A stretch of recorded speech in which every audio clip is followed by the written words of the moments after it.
What's going on, guys? Welcome into the fourth episode of the Cub Check. As always, even though there's a hurricane approaching, fastly approaching, I'm here with my co-host Clemson Carl and Andy Jones. Fellas, and my always electric producer Liam Smith. How the fuck are we tonight, fellas? Not in a cranky. hurricane. Oh, go ahead. I mean, I'm not in a hurricane, so I'm doing great. I'm gonna be able to watch college football this weekend, even though the bookies are working with Hurricane Florence and canceling games. Well, I'm cranky. I'm ornery. I'm fired up. This is either going to be electric or this train's going right off the rails. We'll see what happens. I like the latter. Yeah, let's go ladder here, Andy. I'm glad that you're not tired this week. I am too.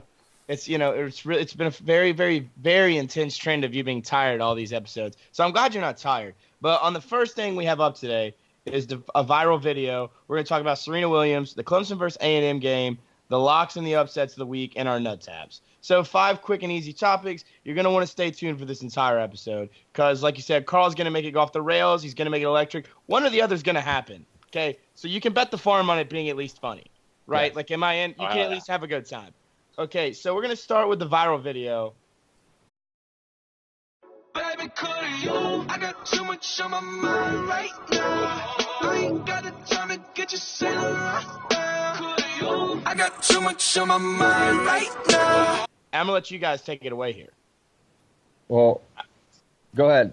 I mean, just plain and simple, it's fucking one. It's amazing because it's the Cup Check. We're gonna copyright that soon. Just sue the fuck out of baseball ball. But other than that, I mean, I played baseball all the way up until college, and I never was a catcher. But I always remember my catchers. Their coaches would say, "If there's in your way, throw the fucking ball at him. He'll learn to move." And this usually it's just in the shoulder and the back or something. But this guy literally took it to a Cup Check and threw it right into his dick. And it is the greatest video I think I've seen in this past week.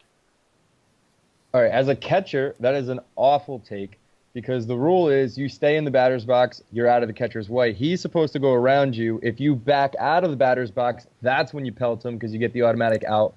What that kid's arm motion was there was something wrong. He had some evil blood. For some reason, he went after that kid. He threw that sidearm directly into his dick on purpose.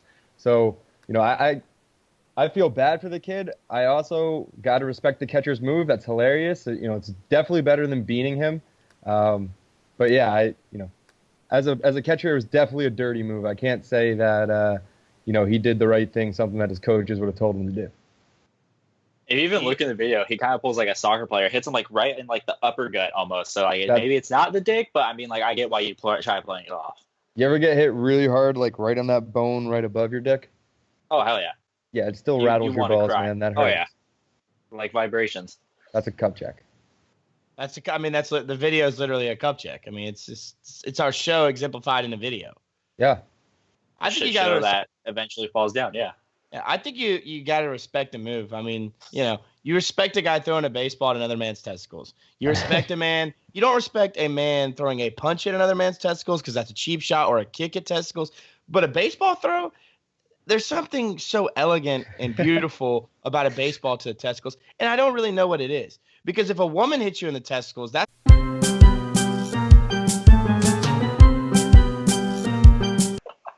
I'm quitting again.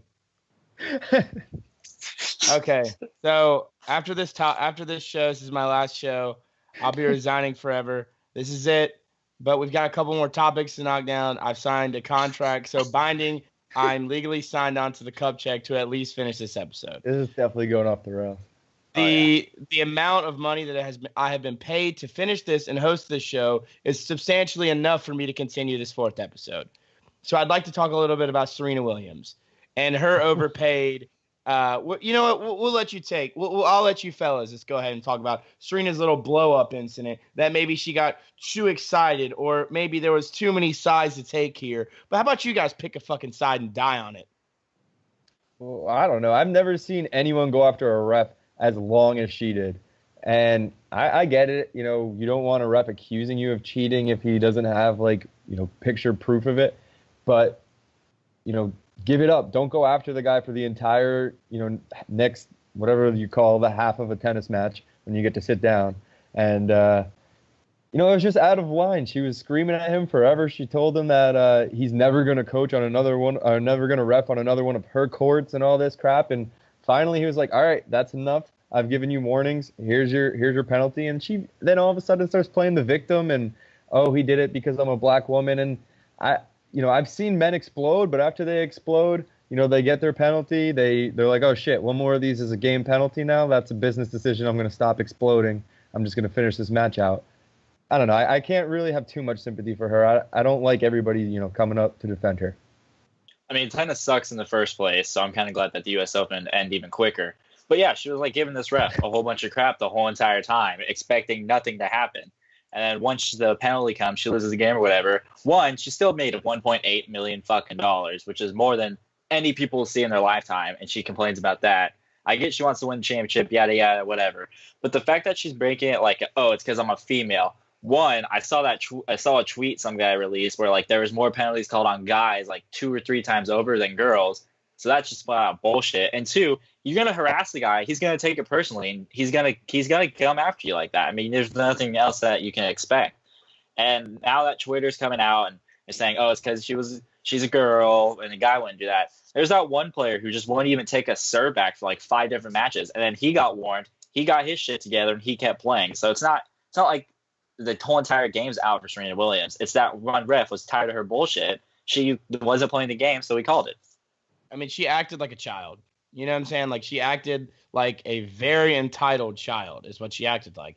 Breaking her racket. She took the entire attention away from that other woman winning her first ever. I think it was her first ever. I don't think she broke a racket. Let's fact check that one. Yeah, she did. She slammed her racket on the ground. She slammed a racket. Damn, I didn't even see that one. I saw him just screaming at him. John McEachran-Rowe. Yeah, so, I mean, she broke her racket. She screamed. She caused a scene. She took all the attention away from this young girl winning her first major title and then blamed it on women's rights. That says she was fighting for women's rights. I think next time I black out drunk and I hit somebody in the face, I'm going to say I'm fighting for equality. I mean, I don't know. There's no correlation. There's no correlation here at all that you're fighting for women's rights by yelling at a referee who's getting paid to do his job while another woman has just beat you in a championship. Yep. Like, it was the most entitled, just immature thing I've ever seen from a professional athlete in a very long time. Not that hasn't happened before in other sports, but that was just, it was just crazy how entitled she was. I'd never seen. And on that note, I would just like to say that if there's nothing else you've learned from Kupchak, there's 2 things. It's, you got 2 great lies to get you, get out of jail free cards. You got the Urban Meyer, I took my meds, I forgot everything. And you got the Serena Williams, I'm sorry, I was fighting for women's rights. You can do whatever you want now. When they try to lock you up, you got 2 excuses. Keep them in your back pocket. I ever see a guy hitting on my girlfriend, I'm punching him in the face and saying I was fighting for women's rights. It like you said, and then you know what I'm going to say? Oh, sorry, I took some ibuprofen last night. I don't remember anything from today. Had a wicked hangover. Yeah. 2 excuses into one. You're out of jail. No way they're coming after you at that point. Easy. One of the last things I have to say about the Serena Williams thing is like not Nike, but the U.S. Open said she couldn't wear that Catwoman suit or Black Panther suit or whatever. And then she like kind of was like taking that as like, oh, it's because I'm black. It's like, no, tennis is a kind of elegant game, we'll say. It's not like high class as golf where you have to dress up all fancy and shit, but it's a higher class game than baseball or football. So yeah, maybe they don't want you coming in looking like a superhero when this is going to be televised for probably like hundreds of people in the U.S., but overseas by millions. So I think she was kind of heated about that, and then just this kind of brought her to the boiling point. Yeah. She was upset before this happened. You know what I'm saying? Had that suit thing never happened, maybe the blow up doesn't happen. Maybe all the cartoons that are out there don't have. I mean, just her whole blow up was bad. There's too many things that Twitter, of course, took an opinion side on it. Everybody, it became a devise. You to pick a side. You're racist. You're a feminist. You hate women. Like, it's just so dumb. It's a simple issue of a woman acting like a child and an entitled baby, and that's exactly how she acted. Yep. You know who else acted like an entitled baby? Jimbo Fisher, when a call didn't go his way in the Texas A&M Clemson game. Entitled, child, upset, terrible hairdo. He also may have the overpaid, and he may have the worst hair in football. Although the Clemson Texas A&M game was a great game, Jimbo did a great job coaching that game schematically, and he put Kellen Mond kind of on the map for the country to see. Interesting game. Clemson snuck out. What are y'all's thoughts, fellas? I mean, I think it's the best game of the season so far. Arguably, I mean, if the A&M kicker didn't miss that kick in the first quarter, I think A&M might have definitely maybe won. Who knows? Football's like that. But I mean, just the way that Jimbo, I'll be the first to say I really didn't like him getting hired. I didn't want this big name ACC coach to come into the SEC and try to take over because he's not going to for a few years. But the way that he's been coaching he coached them against Clemson, they look pretty damn fucking good. Kellen Mond looked like he was a 3-year starter when I think he's only played like 5 games last season and 2 games this week. And he was lights out. I mean, he missed a few throws, but I mean, other than that, there was no big miscues for him at least. And ACC refs suck, and they screw us over at the 1-yard line. That's all I got to say about that. Well, my advisor is a Texas alumni. He now obviously teaches at Clemson, and his son is now at Texas A&M, so he's like the most cross-invested guy I ever heard of in this game. He flew out there, and he said he was sitting next to a big Texas A&M donor, so I texted him before the game, see who he's rooting for. And he said, okay, well, I'm sitting next to a big booster, and he told me Jimbo Fisher knows how to beat Clemson. He's going to pass the shit out of the tight ends. And, I mean, he passed the shit out of the tight ends, and he passed the shit out of, he knew to attack our secondary, and what I'm worried about is he exposed Clemson. So other teams down the road that have a little more talent than Texas A&M that we might face have the script on how to expose our defense. Our offense, we can only stop the run so much. If another team's going to expose us in the secondary that bad, that's worrisome. But we escaped with a win. I'm not upset about it. I don't think that another team in our regular season has a chance against us. So now, we just cruise to the playoffs. Hopefully, we fix that by then. See, I don't think that Jimbo exposed us. I think he caught a great schematic game in the way he pulled some of his guards. I think that Kevon Wallace missed a couple easy interceptions. Yeah, well, I mean, he was just pulling on the right side. His offensive schemes, his offensive line, the way they were pushing, like he knew exactly what to do. He's played Clemson. Mike Elko, Florida State's he used to defensive coordinator for Wake Forest for a couple of years. He's at Texas A&M. Schematically, They knew what Clemson was going to bring. Clemson didn't put the foot on the gas. Jeff Scott and Tony Elliott do not put their foot on the gas. When they get a lead, they hang by their lead. They don't run it down their throats. You're running quarterback runs on 3rd and 7. It's just a fact. You just don't do that. I know Kelly Bryant's a good runner. We didn't do that against NC State and Virginia Tech and Miami last year. That's what I'm looking for in a game. Like, this is our big game. You put your foot right on their throat and you gas it and you win. Like, you just show everybody you're the number 2 team in the nation when you're playing a team like this that's not even top 25. So but, they still have the prestige? Well, I mean, we only beat Virginia Tech 24-7, correct? Yeah, but most of those points were scored in the second and third quarter. So as soon as the game gets to the fourth quarter, we stop putting our foot on the gas. Nick Saban doesn't stop putting his foot on the gas, and that's the major difference to me between Nick Saban and Dabo Swinney, is that Dabo Swinney gets a lead, and maybe it's his offensive coordinators, maybe it's Dabo doing it himself. He doesn't like putting his foot on the gas and ending games. He always leaves teams in there with a chance. Pittsburgh, the year that Clemson won the national championship. That was nothing to do with us not taking our foot off the gas, because we had our foot on the gas that whole game. Pittsburgh just put up 43 points. At the end of the game, he went with a conservative throw instead of a run at the 1-yard line. It was an interception. I'm just saying there's a lot of instances. I've been a Clemson football fan for a long time, and especially the Dabo Swinney era. Dabo does not like putting his foot on the gas in ending games. You just call a throw at the 1-yard line conservative? No, he wasn't at the 1-yard line. He just threw a dumb pass on a play action. Instead of running it, he called a play action. Deshaun Watson rolled out and threw an interception. It's just, I don't know. It was just he could have had an easy run. It's just the whole Dabo not putting his foot on the gas thing is something that really frustrates me. I mean, it frustrates my whole family. And if you're an avid Clemson fan, you read any message boards, it's one of the things they don't like. A lot of people are not very high on Tony Elliott right now because they think he doesn't put his foot on the gas. I mean, it's just Tony Elliott's my boy. Don't slander him. I like Tony Elliott a lot. I love interviewing him. I think he's a cool dude.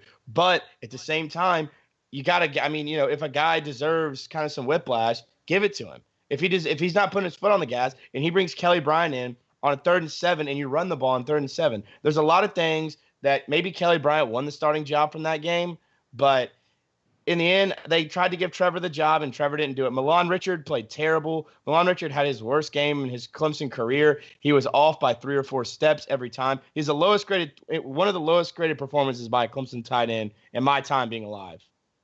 So the whole Texas A&M game, I think Kellen Mond looked great. I know that was kind of a long rant. I think Kellen Mond looked great. I think Clemson was a much better team. They didn't put their foot on the gas. I think there was a lot of missed opportunities with Kevon Wallace in the secondary. He dropped 3 interceptions. There was just a lot of 50-50 balls that kind of went Texas A&M's way, and that completely changed that game.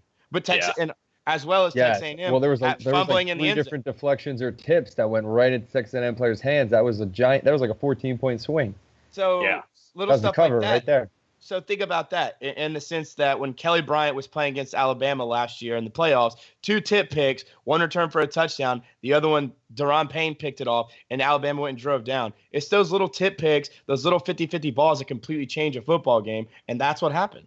Because those tip picks completely changed the atmosphere of that game. Texas A&M's out of that game unless they get 2 or 3 of those tip balls. You know what I'm saying? So, like, the whole game was just changed by that and not putting the foot on the gas. Overall, I think Texas A&M has a great future. Jimbo Fisher's obviously a great football coach. You know what I'm saying? He knows how to win. Kellen Mond, a star was born. I loved watching the game. If you're a college football fan, you know what a great game to watch. You don't have a dog in the fight. What a great game to watch. Is it a home and home? So they play next season again, right? Yeah, next season. I'm excited for next season because I remember I read. Going to spank that ass. Well, yeah, more than likely, but it's still going to be a great game. And I remember reading Dabo said like he's excited for next season because this was Jimbo Fisher's first big game against a ranked team. And I think Dabo Swinney said, I don't know exactly what he said. We went in to A&M and they have more 4 and 5 stars, and that's more than likely. And we wanted to show the nation that what we're about. And it was like kind of a shot at Nick Saban, which I kind of like. But I'm excited for next season to see what happens. Kellen Mond's going to mature a little bit more. We'll see Trevor Lawrence in Death Valley. I mean, it's going to be a great game. I just want to say I don't know the whole narrative that Kelly Bryant won the starting job over that game. Like, he did not look special to me. And I felt like whenever Trevor Lawrence went in, he kind of got handcuffed. Like, they just ran it way more than letting him spread the field and showcase his stuff. So, I don't know. I don't buy that. Well, I mean, I think Kelly came in, led the offense. He did what he had to do in the second half. He showed that he was a better quarterback. Did he even score a touchdown? Yeah, he actually threw into DeAndre Overton on a play action call at the 5 or 7 yard line, and then he threw a huge pass to T. Higgins. I want to say he led both touchdowns. Wild offensive interference. Oh, it's terrible pass interference, offensive PI. But he led both touchdown drives in the second half. It completely changed the game. Trevor is a much more accurate and better passer, but sometimes there's more to being a quarterback. I like to compare it to Aaron Rodgers. T. Higgins got me going, dude.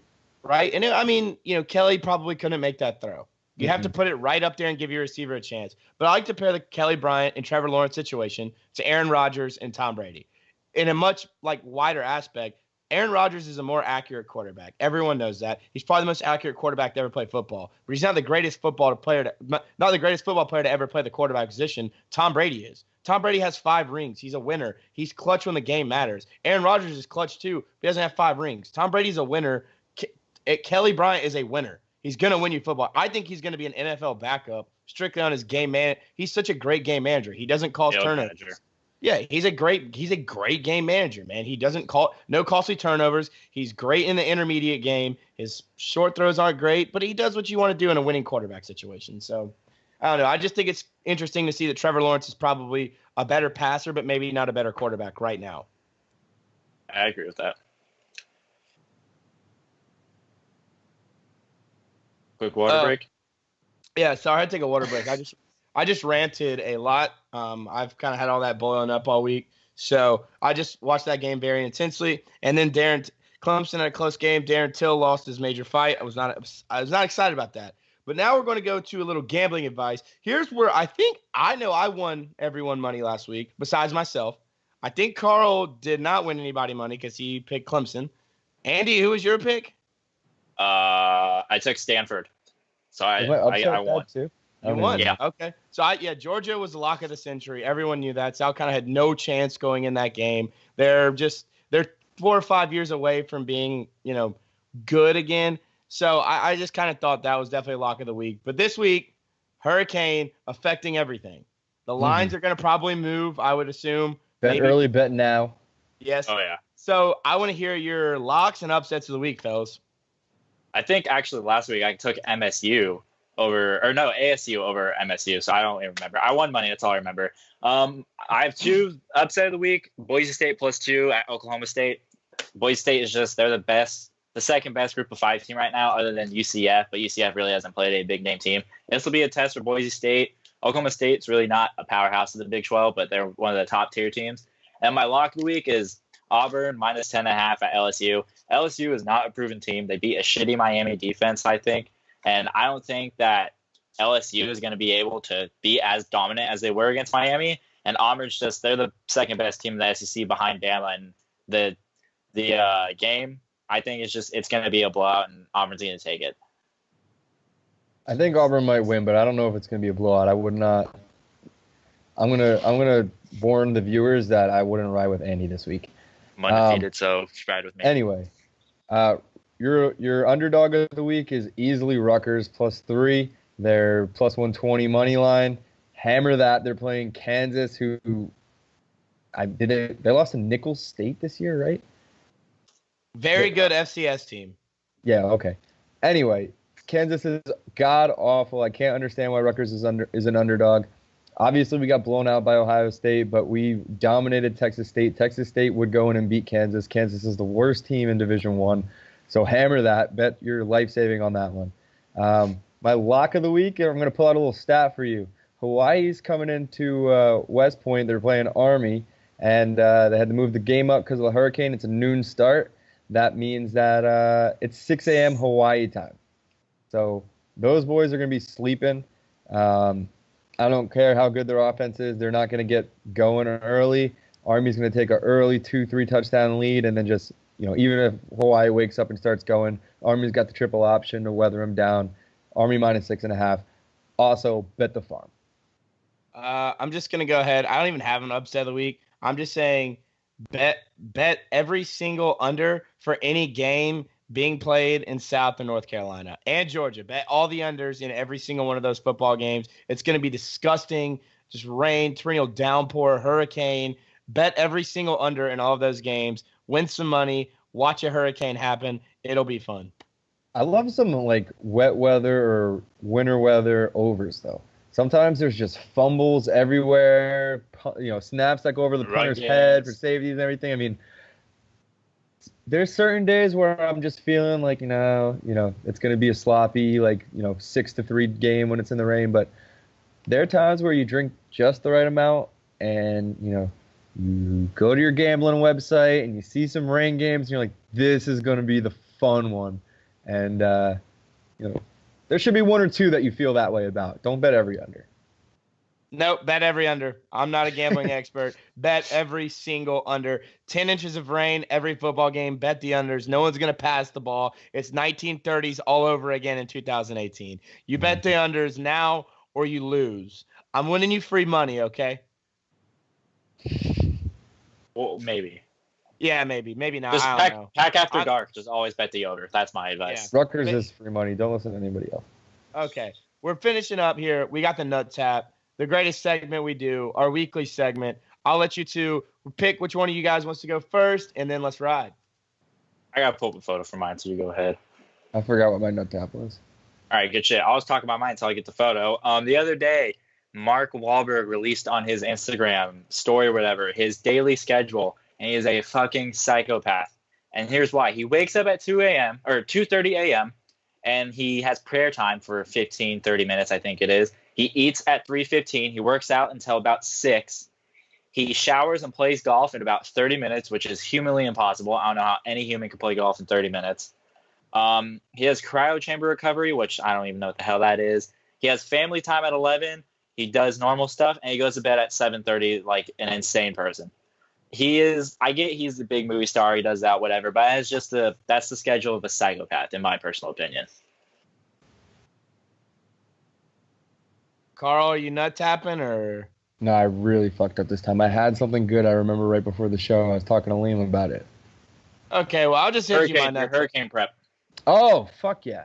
I got you. Hurricane prep. All right, there's a lot of people that don't understand that Florence is actually a very threatening storm that is tremendously big and tremendously wet. So you know what that means? You're going to be locked up in your house for a while. I went to Publix in Clemson. The eye of the storm is supposed to hit her by Sunday. You go anywhere east South Carolina, that shit, empty. You can't find anything good left. Publix in Clemson, we got $8 18 packs of Rolling Rocks. We got $11 24 cases of Busch Light. I picked up 2 Rolling Rock cases, Busch Light case of Budweiser, 8 bottles of wine. I got a stupid amount of pork chops, chicken, steak. We got the grill ready if it gets too hot, if the power goes out, and a ton of non-perishables. I'm fired up for this storm. Bring it on, Florence. I'm expecting the next week off of school, so I'm hunkered down in here. As long as the power's on, we're playing Call of Duty, And, other than that, let Mother Nature ride out. I like that. You know what else I like? Andrew Bynum's chances of coming back being lower than 0. Less than 0. No chance Andrew Bynum makes a comeback. One of the biggest head cases in NBA history. He was a star player for 2 to 3 years. Then he got traded to Philly. Now, I don't think he ever played a game in Philly. And then he went to Cleveland. He sucked. No comeback here for Andrew Bynum. But I am very excited about the Hurricane. Maybe not excited. I'm excited to take off school. Prayers to everybody who's involved in the Hurricane. Yeah. East Coast, thoughts and prayers. That's going to be really bad. They're already showing the storm surge coming up. But I'm saying, Clemson, inland, it's going to be a lot of water, but, the wind shouldn't be too bad by then. You're not going to get torrential, really, really tremendous damage. So just get ready to stay in your house and hunker down for a bit. Grab some beers. Enjoy it. You'll know shit's bad if I have two new co-hosts next week because these two are going to be dead. So power's out, but probably still alive. I'll probably be wasted with 8 pounds of beef jerky on me, 14 Gatorades, and all of the Rolling Rocks and Busch Light I were talking about. Respect. I think that's all we have from the Cup Check episode 4. Say a prayer for Carl and I. Say a prayer for Liam and Andy just cuz. Fellas, I live on the West Coast. That's why.